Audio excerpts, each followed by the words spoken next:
మీ business ఏదైనా మీ ఊర్లో promotion చేయాలంటే అది సుమన్ టీవీతోనే సాధ్యం. ఇప్పుడే సంప్రదించండి.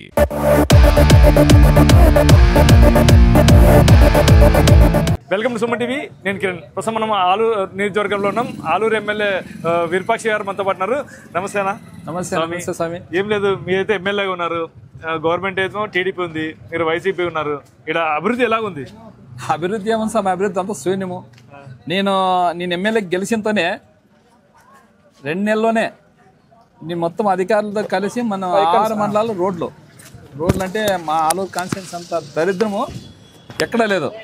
అలాంటిది ప్రతి గ్రామం, ఎందుకంటే నేను క్యాన్వాసింగ్ తిరిగినప్పుడు నాకు తెలుసు, ప్రతి గ్రామం తెలిసి ఏ రోడ్లు ఎట్లున్నాయో నాకు తెలుసు. అలాంటిది అవన్నీ మొత్తం ఎస్టిమేషన్ వేయించిన అధికారులతో, అంటే పాత ట్రాన్స్ఫర్ కాకుండా అధికారులతో వేయించింది 2 నెలల్లోనే.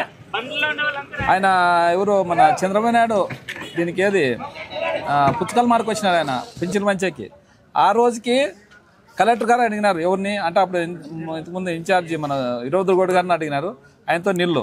మళ్ళీ అధికారులను అడిగినారు, ఆయన అధికారులతో నీళ్ళు. నన్నే కానీ అడిగినారు, మీది ఏమని ఉంటే చంద్రబాబు నాయుడుకి ఏమని ఇస్తాము రోడ్ల గురించి అంటే, నేను 6 మండలాలు మొత్తం డేటా పెట్టినానికి ఆ రోజు. నేను ఎమ్మెల్యే గెలిచినతోనే రోడ్లని మొత్తం చేసి రోడ్లు ఇచ్చిన వాళ్ళకి ఎవరికి ఇచ్చినాను, కలెక్టర్కి ఇచ్చినాను, చంద్రబాబు నాయుడుకి వాళ్ళు ఆ ఫైల్ మొత్తం 4 లక్షల రూపాయలు ఇచ్చినారు. అదేవిధంగా నిమ్మల రామాయణాడు మనకి మన జిల్లా ఇన్ఛార్జి ఆయనకి ఇచ్చినాము. బీసీ జనార్దన్ రెడ్డి కానీ ఆయన ఇస్తామంటే ఆయన మనకు దొరకలేదు, కానీ వీళ్ళకి మొత్తం ఇచ్చిన రోడ్లు. ఎందుకంటే కలెక్టర్ ఎందుకు ఉన్నప్పుడు ప్రతిసారి కలెక్టర్ తాగిపోయినప్పుడు ప్రతిసారి చెప్తాను నేను, రోడ్లు నీళ్ళు మాకేం లేదు సార్, రోడ్లు నీళ్ళు అని చెప్పినాము. ఆయన కానీ ఒక మాట అన్నాను నాకు, అంటే సీసీ రోడ్లు వచ్చినాయి కదా, అవి పాదాయం కింద వచ్చినాయి కదా, అవుట్లోన నేను అడిగిన దానికి ఆయన ఏమని చెప్పిన అంటే, కాదు ఎమ్మెల్యే గారు నీకు 20 కోట్లు ఇచ్చినామని మీ ఆలూరుకి అన్నాడు. నాకేం లేదు సార్, మీరు వాళ్ళ కుటుంబాలు వల్ల చేసినారంటే, ఎవరికైనా కానీ నువ్వు అడిగిన దానికి 20 కోట్లు నేను మీ ఊరికి ఇచ్చినాను. 20 కోట్ల పనులు చేసినారు, ఆధార్ అక్కడ మొత్తం సీసీ రోడ్లు వేసినారు. అంటే నేను అడిగిన దానికి నీవు అడిగిన దానికి ఇచ్చినాను, లేట నాకు తెలియదు ఆలూరు గురించి అన్నాడు. నేను ప్రతిసారి రోడ్లు, ఎందుకంటే ఎక్కడ చూసినా ఏ గ్రామానికి పోయినా ఏ రోడ్లు పోయినా రోడ్లు అసలు చాలా చండాలంగా ఉన్నాయి. ఎందుకంటే మొన్నగాని మన జగన్ సార్ గాని అడిగినా మేము, ఎందుకంటే ఆలూరు కాన్స్టిట్యున్సీ ఎప్పుడంటే కాంగ్రెస్ కంచుకోవటం అలాంటిది సార్. మన రాజశేఖర్ సార్కి 3 సార్లు మా ప్రజలు గెలిపించినారు. అదేవిధంగా నిన్ను కానీ 3 సార్లు గెలిపించిన న్యాయంలో రాజశేఖర్ సార్ కానీ 5 ఏళ్ళు మంత్రి 10 మారేప్ప గారికి ఇచ్చినారు. ఆయన ఎక్కడ చేసినారో ఆయన పట్టించుకోరు. అదేవిధంగా మీరు కానీ 5 సంవత్సరాలు గుమ్మనూరు జిల్లాకి మంత్రి ఇచ్చినారు, అయినా కానీ ఆయన కానీ డెవలప్మెంట్ ఎక్కడ పట్టించుకోలేదు సార్. అది అప్పుడు మీ ప్రభుత్వమే కదా ఉండేది, మీరేదో తెచ్చుకోలేకపోయినారు. మీరు కూడా అప్పుడు ఉన్నారు కదా, పార్టీలో ఉన్నారు కదా. పార్టీలో ఉన్నా, నేను పార్టీని దొబ్బేసింది కదా. నేను కూడా వైసీపీ పార్టీలోనే ఎమ్మెల్యే చేశారు, మంత్రి చేశారు. అదే జగన్మోహన్ రెడ్డి కదా చేసింది. అంటే అడగల్లా, అడిగితే ఎవరన్నా కానీ అడిగితేనే అమ్మను భూ పెడుతుంది. అడగలేదు మా మంత్రి గారు, అడగలేదు. 5 ఏళ్ళు ఉండగా ఏం ఆయన ఎంజాయ్ చేసుకుని ఆయన పోయినాడు కదా తప్ప ఆలూరు ప్రభుత్వాన్ని పట్టించుకోవాలి కదా. అప్పుడు జగన్మోహన్ రెడ్డి ప్రభుత్వం ఎట్లా పట్టించుకుంటారు స్వామి? మంత్రి అంటే ఏంది, ప్రభుత్వమే కదా. ఆయనే పట్టించుకుంటే వాళ్ళు ఏం చేస్తారు? కొంతమంది డెవలప్మెంట్, అదే బుగ్గన్న రాజేంద్ర లాంటి మంత్రి కదా ఆయన, మళ్ళీ ఎట్లా చేసుకున్నాడు? ఆయన మంత్రే కదా, ఆయన అదే ప్రభుత్వమే. మరి ఏమన్నా చూసుకో, ఏమన్నా రోడ్లు ఏమన్నా ఎక్కడన్నా ఏమన్నా రోడ్డు ఉంది వెళ్తుందా, నీళ్ళు తాగినీటి సమస్య ఏమైనా ఉంది అక్కడ? అలాంటిది అంటే మనం చేసేదాన్ని బట్టి ఉంటుంది తప్ప అది జగన్మోహన్ రెడ్డి వచ్చి చూడు కదా. ఇక్కడ మనం ఇక్కడ ఉండేవాళ్ళు చెప్తే ఆయన నేను చెప్పాను, ఆయనగా ప్రతిపక్షంలో ఉన్నాయని చెప్తాను. మా ఆలూరుకి ఖచ్చితంగా రోడ్లు నీళ్ళు ఖచ్చితంగా వేయాల్సారంటే 29 నువ్వు ముఖ్యమంత్రి అవుతావు, ఖచ్చితంగా మాకు రోడ్లు నీళ్ళు కావాలి సార్ అని చెప్పినాను. ఆయన ఓకే ట్యాంక్ నువ్వు బుద్ధిమించి నేను ఖచ్చితంగా చేస్తాననే విధంగా నాకు మాట ఇచ్చినాడు. ఎందుకంటే ఈ కూటమి ఈ చంద్రబాబు నాయుడు ప్రభుత్వంగా చెప్తాం, ఎందుకంటే ఈ ఇన్ఛార్జ్ ఉన్నారు. ఎందుకంటే నేను ఎమ్మెల్యే అయినా కానీ ఏం లేదు, రూపాయి పావులాగా నాకు పని కొట్టుకునే పావులా బొట్టగా నాకు ఇవ్వరు. ఇది ఇన్ఛార్జ్కి ఏదన్నా ఇన్ఛార్జి వాళ్ళ సాడే ఎమ్మెల్యే ఉన్నట్ల వాళ్ళకన్నా ఒకటే చెప్తాను, నేను డెవలప్మెంట్కి అయితే 4 లక్షల రూపాయలు నేను ఎప్పుడూ సహకారం చేస్తాను. నీళ్ళకి మా ఆలూరు కాన్షియస్ నీళ్ళు రోడ్లు ఖచ్చితంగా దేన్ని మాత్రము ఎప్పుడూ నేను ఏ ప్రభుత్వం ఎవరైనా కానీ చంద్రబాబు నాయుడు ఇచ్చినా కానీ నేను సహకరించి వాళ్ళు నాకు 1 లక్షల రూపాయలు ఏమన్నా నా సంతకాలు ఏమైనా కావాలని నేను వాళ్ళకి సహకరించే రెడీగా ఉన్నాను కదా తప్ప. ఎందుకంటే ఇక్కడ కొద్దిగా ఇప్పుడు ప్రజెంట్ ఇన్ఛార్జ్ వాళ్ళు కొద్దిగా గలాట్లకు లేవనెత్తున్నారు. నేను ఒకటే చెప్తాను, గలాట్లు చేద్దండి, ఖచ్చితంగా డెవలప్మెంట్ పోరాటం చేయండి. రాజకీయం చేయండి, కానీ నీకు నాకు కొట్లాడి పెట్టేది బాగలేదనే విధంగా నేను ఖచ్చితంగా మనవి చేస్తున్నాను. ఎందుకంటే ప్రశాంతంగా ఆలూరు కాన్స్టిట్యున్సీ చాలా ప్రశాంతంగా ఉంది. ఎవరు పనులు వాళ్ళు చేసుకుని హ్యాపీగా ఉన్నారు. అలాంటిది ఎందుకంటే మనకు రోడ్లు లేవు, నీళ్ళు లేవు, అదే చేయాలి కదా తప్ప వేరేది ఏం మనకేం గలాట్లొద్దు. నేను ఒకటే చెప్తాను, మీ సుమన్ టీవీ తరఫున ఆలూరు కాన్స్టిట్యున్సీ ప్రజలకి, వైసీపీ నాయకులకి, టీడీపీ నాయకులకి ఎవరైనా కానీ మనకి గలాట్లు అనేది వద్దు. మనం ఏమైనా రాజకీయం చేస్తాం, ఏదన్నా కూడా డెవలప్మెంట్ చేస్తాం, ఏదైనా ప్రభుత్వం మీద పోరాటం తీసుకొని ఇచ్చి చేయాలనే విధంగా టీడీపీ నాయకులు కానీ ఒకటే చెప్తాను. మీరేమని ఉంటే మీ ఇన్ఛార్జ్ని ఒత్తుపెట్టి తాగునీటి సమస్య మీ ఊరు గ్రామాల్లో ఉంటాయి, రోడ్ల సమస్య చాలా ఉంది. ఎందుకంటే ఎక్కడ చూసినా గుంతలు, ఎక్కడ చూసినా ఇప్పుడు ఆలూరు కాన్స్టిట్యున్సీ రావాలంటే ఎవరు కలెక్టర్ రారు, ఎవరు రారు. ఎందుకంటే ఈ రోడ్లు చూసి భయపడుతున్నారు. అలాంటిది మీరు ఏమన్నా చంద్రబాబుతో పోయి మీరు మన ఆలూరుని అభివృద్ధి చేసే పథంగా చూడండి. కానీ ఎందుకంటే ఆయన కానీ మా ఇక్కడే మా చిప్గిరిలోనే పుట్టినాడు, చిప్గిరి ఇన్ఛార్జి, చిప్గిరి ఎమ్మెల్యే కాబట్టి మనకి ఏదైనా పేరు ఉంటుంది. నీ తరఫున చేసే సంతోషమే. ఎవరైనా ప్రజలు చక్కగా ప్రజలు మిమ్మల్ని నమ్మి ఓటేశారు, గెలిపించారు ఎమ్మెల్యే. ఎలా న్యాయం చేస్తారు మరి? జగన్మోహన్ రెడ్డి ముఖ్యమంత్రి అంటే ఈ ఆలూరుని ఒక రేంజ్ లో పెడుతున్నాను. ఎందుకంటే జగన్ సార్ని అంటే కొన్ని సంవత్సరాలుగా ఆలూరు నియోజకవర్గం వెనకబడే ఉంది. చెప్తారు ఏం చేస్తామని ఎమ్మెల్యే అంటున్నారు. నేను చెప్పేది ఒకటే, నేను రైల్వే కాంట్రాక్ట్, నాకు తెలుసు వర్క్లు కూడా ఎట్లా చేయాలా, ఏం చేయాలా అని నాకు తెలుసు. కాబట్టి ఇంతకు ముందు వచ్చిన వాళ్ళంతా వాళ్ళకి ఏదో వాళ్ళ పని వాళ్ళు చేసుకుని మీద తప్ప అట్లా నేను అది కాదు. ఏదన్నా కానీ మనం ఒక సాధించ. ఇప్పుడు నారాయణ బీజేపీ పార్టీలో చేరారు, ఇన్ఛార్జ్ కోసం తతల్లాడారు. ఇంతవరకు టీడీపీలో ఇన్ఛార్జ్ రాకపోవడంతో వెంటనే బీజేపీ పార్టీలో వెళ్ళారు. దీన్ని ఎలా చూడొచ్చు? మీ పార్టీ వ్యక్తి గతంలో కూడా మనకి సంబంధం లేదు. మన పార్టీ మారినారు, మీకు చాలా క్లోజ్ కదా నారాయణ. పార్టీ మారినారు, వాళ్ళ పార్టీ మారినారు, నాకు అవసరం లేదు. వాళ్ళు కుమ్మలాట్లు ఇప్పుడు బీజేపీ వాళ్ళే, జనసేన వాళ్ళే, టీడీపీ వాళ్ళే, మనకేమో వస్తుంది. వాళ్ళకి సరిపోవాలి. ఇప్పుడు అన్నారు కదా ఇన్ఛార్జ్ వల్ల రగడ వస్తుంది, గలాటలు అవుతున్నాయి, ఆలూరు ప్రశాంతత, ఆలూరు మొత్తం రక్తసిద్ధం అయ్యే అవకాశం ఉందని చెప్పి మీరే ఇప్పుడు చెప్తున్నారు. అదే మళ్ళీ గుమ్మనూరు నారాయణ వీళ్ళు అంత వాళ్ళే కొట్లాడి పెడుతున్నా అది వద్దని చెప్తున్నారు ప్రతి ఒక్కరి. గుమ్మనూరు నారాయణ అయితేనేమి, గుమ్మనూరు జయరామ్ అయితేనేమి, ప్లస్ మన ఇప్పుడుండే ఇన్ఛార్జ్ వైకుంఠ ప్రసాద్ అయితేనే అందరికీ ఒకటే చెప్తాను నేను, మనం ప్రశాంతంగా ఉన్నాం. ఎందుకంటే రాజకీయం ఏదంటే రాజకీయం చేయాలని చెప్పి మీరు వైసీపీ క్యాడర్ తీసుకుపోయి పార్టీలో చేర్చినందుకు ఇవన్నీ. వైసీపీ పార్టీ ఎట్లా అంటారు మీరు? ఎట్లా క్యాడర్ పోయిందంటారు. ఏడపోయింది? నారాయణ గారు తోలుకుపోయినారు బీజేపీ పార్టీలకి. వాళ్ళు ఎవరు తోలిపోయినారు? ఎవరున్నారు చెప్పి నాకు అట్లా వాళ్ళని చెప్పి ఏడని చూపి వాళ్ళని తోలిపోయింది.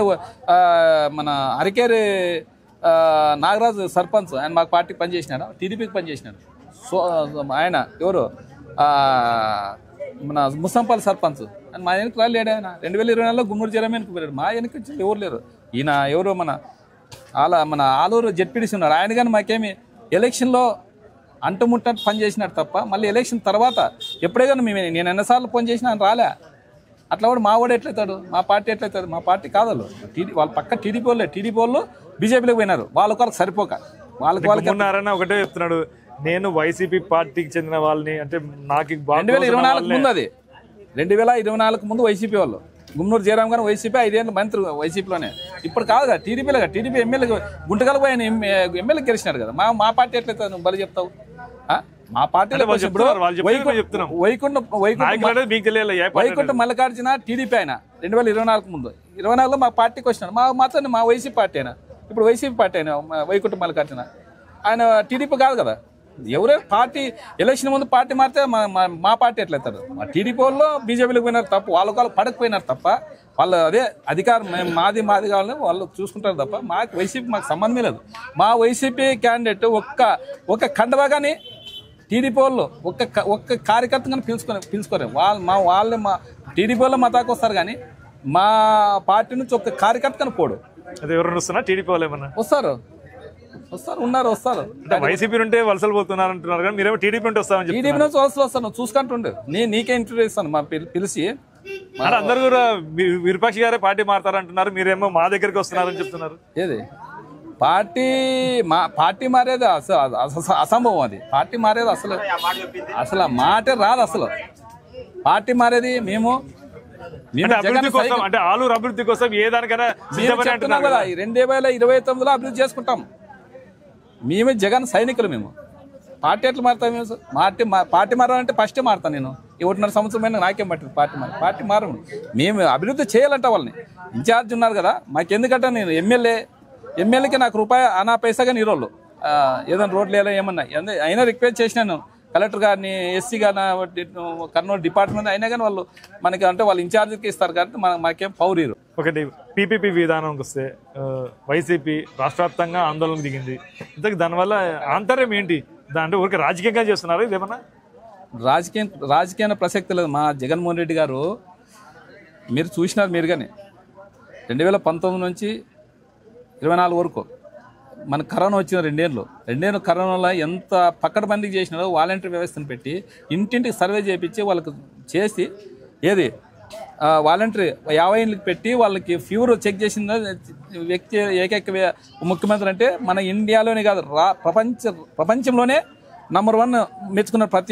ప్రపంచ దేశాలే మెచ్చుకున్నాయి ఈ వాలంటీర్ వ్యవస్థ. అంటే కరోనాని తరం కొట్టినాడు ఆ రోజు. అంతే ఇంకా అది దగ్గరకు వస్తున్నాయి వాళ్ళకి ఫీవర్ మామూలు చేసి వాళ్ళకంతా చెక్ చేసి డాక్టర్ ట్యాబ్లెట్లు ఇచ్చిన వ్యక్తి ఎవరంటే జగన్మోహన్ రెడ్డి. వైద్యం మీద, విద్య మీద అసలు ఫస్ట్ జగన్మోహన్ రెడ్డి దాని మీద ఎక్కువ శ్రద్ధ చూపించినారు. వైద్యానికి కానీ విద్యకి కానీ చూస్తున్నారు కదా. ఏడా మన స్కూళ్ళు నాడు నేడికి దాదాపు 36,000 కోట్లు పెట్టి శిథిలా వ్యవస్థ చేసిన వాటిని కార్పొరేట్కి స్కూల్ మాత్రం చేసినాడు. కార్పొరేట్ స్కూల్ లెక్క ఉండేది అన్నీ. అలాంటిది వైద్యం కానీ వైద్యమే మన రాష్ట్రమే కాదు. మీరు కావాల్సింటే కనుక్కోండి, ఎవరైనా ఆపరేషన్ చేయించుకున్న వాళ్ళని. తమిళనాడు అయితే తమిళనాడు కానీ కర్ణాటక, తెలంగాణ 3 రాష్ట్రాలు. ఏ రాష్ట్రం మన రాష్ట్రం ఏ రాష్ట్రంలో ఆపరేషన్ చేయించుకున్నా చూపించుకున్నా బిల్లులు ఇక్కడ ఇచ్చినాడు.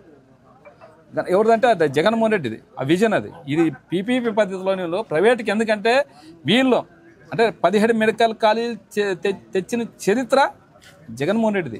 అంటే అన్ని కూడా పూర్తి కాలేదు, ఇంకా నిరుపయోగంగా ఉన్నాయి, ఇంకా కట్టాల్సింది. ఆ ఫండ్ రావాలా. ఆ ఫండ్ కూడా గతంలో వైసీపీ ప్రభుత్వం మొత్తం డైవర్ట్ చేసింది. అప్పుడే ఫండ్ యూజ్ చేసింటే ఇప్పటికీ అన్ని క్లియర్ అయిపోతున్నాయి. ఆ ఫండ్ కోసమే పీపీపీ విధానం ప్రైవేట్ వ్యక్తులకు ఇస్తే వాళ్ళు కూడా దాతలుగా వచ్చి కట్టిస్తారు, ఆ ఫండ్స్ వస్తాయని చెప్పేసి ఆ విధానాన్ని ముందు పెట్టింది టీడీపీ ప్రభుత్వం. విధానం అది తప్పు. అది జగన్మోహన్ రెడ్డి తెచ్చిన 2023లోనే 17 మెడికల్ కాలేజ్ వచ్చినాయి మనకి. 17 మెడికల్ కాలేజీలో 5 ఆల్రెడీ రన్నింగ్లో ఉన్నాయి. 2 ఇప్పుడు పాడేరు, పులివెందుల ఆల్మోస్ట్ అయిపోయినాయి. ఏలో 10 ఉన్నాయి. 10 అవి కానీ 80%, 70% అయిపోయినాయి. అవి కానీ అవిట్లకి మహా అంటే దాదాపు 5,000 కోట్లు అయితే సరిపోతుంది. ఈయన మంగళవారం 5,000 కోట్లు అప్పు చేస్తారు. ఒక్క మంగళవారం కాదంటే మన మొత్తం మెడికల్ కాలేజీలు అయిపోతుంది. దానికి ఎందుకు పీపీ పద్ధతులు ప్రైవేట్ ఎందుకు ఇస్తున్నారంటే వాళ్ళ అనుచరులకి, వాళ్ళు దండుకునేకి, కోట్లు దండుకునేకి. అదే మన జగన్మోహన్ రెడ్డి ప్రైవేట్గా మెడికల్ కాలేజీలు ప్రభుత్వం నడితే బడుగు బలహీన వర్గాలు, పేద విద్యార్థులు చాలా మంది క్లౌడ్లు ఉన్నారు. చాలా ఎందుకంటే డబ్బు స్తోమత లేక ముందుకు వెళ్ళిపోలేకపోతున్నారు. అదే డబ్బున్న అట్లాంటిది జగన్మోహన్ రెడ్డి గారు మన మెడికల్ కాలేజ్ తెచ్చి 17 మెడికల్ కాలేజ్ తెస్తే దాన్ని ఈరోజు 10 మెడికల్ కాలేజ్ 7 పూర్తి అయిపోయినాయి. 5 ఆల్రెడీ 5 మెడికల్ కాలేజ్ ఆయన సీఎంగా ఉన్నప్పుడే ఓపెన్ అయిపోయినాయి. 2 మాత్రం అంటే ఎలక్షన్ కోడ్ వచ్చింది కాబట్టి పులివెందులో పాడేరు నిలబడిపోయినవి. ఆల్రెడీ పూర్తి అయినవి. కానీ అలాంటివి దానికి మెడికల్ సీట్లు కేటాయిస్తే ఎవరు కేంద్రము వీళ్ళు మాకు వద్దని పంపించినారు ఈ చంద్రబాబు నాయుడు ప్రభుత్వం. అలాంటిది వాళ్ళు ఎట్లా ప్రజల మీద వాళ్ళు ఏం లేదు. అవి పీపీ పద్ధతిలో ప్రైవేట్ వ్యక్తులకు ఇస్తే మేము దండుకోవచ్చు కదా. కోట్లు మెడికల్ సీట్లు కోట్లు వస్తాయి. మెడికల్ సీట్ అంటే ఉన్నోళ్ళు చదివేది వాళ్ళు. అంటే వాళ్ళు ఉన్నత పేదల మీద సీట్లు కూడా ఉన్నాయి, పేదవాళ్ళు కూడా చదువుకోవచ్చు అంటున్నారు కదా. అసలు ఇప్పుడు గోవా, ఉత్తరాఖండ్, జార్ఖండ్ లో ఇదే పద్ధతి తెస్తే వాళ్ళు ఇట్లా ప్రజలు ఎదురు తిరిగితే ప్రైవేట్ నుంచి మన ప్రభుత్వం మీద నడుపుతుంది. ఆయన తెలుసో ఆయన మన సీనియర్ నాయకుడు అంటాడు ఆయన. అది చూసుకోమని ఆయన్ని. ఎక్కడ ప్రైవేట్ కాలేజీలు ఎక్కడ చేయలేవు. అన్ని మెడికల్ కాలేజ్ ప్రభుత్వమే నడుపుతుంది, ప్రభుత్వం ద్వారానే నడుపుతుంది. అందుకోసమే ఈరోజు రాష్ట్రం మొత్తం మీద మన జగన్మోహన్ రెడ్డి ఆదేశాల మేరకు భారీ ఎత్తున అట్లా కాదు కనువిప్పు వాళ్ళకి ఎవరికి ప్రభుత్వానికి కనువిప్పు కలగాలనే విధంగా ఈరోజు మన ర్యాలీ పద్ధతులు పెట్టినాము. ఆయన కనువిప్పు కలగల్లా. ఆయన మారకొట్టే ఖచ్చితంగా మేము ఇదే మళ్ళీ చేసి మోడీ దగ్గరికి పోయి ఆడ జంత్రమంతగా ధర్నా చేసి కానీ ఖచ్చితంగా ఇది ప్రైవేట్ పరం కాకుండా గవర్నమెంట్ నడపాలనే విధంగా మేము పోరాటం చేస్తాం. ఓకే స్వామి, ఓకే, ధన్యవాదాలు. ఇదండి ఏదైతే ఆలూరు నియోజకవర్గంలో ఎమ్మెల్యే అయినప్పటికీ కూడా అభివృద్ధి శూన్యం అంటున్నారో అయితే రోడ్లు ప్రధానంగా ఆలూరు నియోజకవర్గంలో రోడ్లు మార్గము మొత్తం గుంతలమయం ఉంది. ఈ రోడ్డు మార్గాన్ని టీడీపీ కావచ్చు ఎవరైనా అధికార పార్టీలకు అతీతంగా ఆలూరు నియోజకవర్గంలో రోడ్లు వేయమని చెప్పేసి అయితే ఎమ్మెల్యే కోరుకుంటున్నారు. ఇది ఇక్కడ పరిస్థితి. కెమెరా పర్సన్ నాబాబుతో కిరణ్, సుమన్ టీవీ, ఉమ్మడి కర్నూలు జిల్లా.